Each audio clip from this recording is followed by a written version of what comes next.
ఎందుకు అనిపించింది sir? Reason చెప్పండి. ఏది టీచింగ్ ప్రొఫెషన్ కి రావాలి అని చెప్పి. అది రీజన్ ఏంటంటే యాక్చువల్గా నాకు ఇంటర్మీడియట్ చదివేటప్పుడే నేను కాలేజీలో జరుగుతున్న డిబేట్ కాంపిటీషన్స్ అనుకోకుండా పార్టిసిపేట్ చేసిన ఒక 2-3 సార్లు.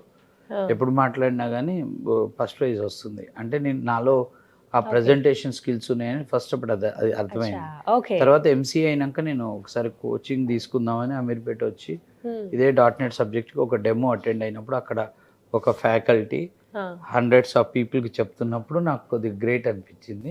సో తర్వాత మధ్యలో ఎప్పటికైనా కానీ ఇక్కడికి రావాలి అనేది ఒకటి మైండ్లో పడ్డది. అప్పుడు ఎప్పుడైతే అమెరికా యుఎస్ కుదరలేదో అప్పుడు నాకు ఆల్టర్నేట్గా జాబ్ చేస్తే అంటే ఒకటి నేను ఆలోచించింది ఏంటంటే నేను విప్రోలో జాబ్ చేసేటప్పుడు అనుకున్నాను విప్రోలో నేను లేకపోతే -1, విప్రోలో ఉంటే +1 అంటే ఒక్కడిని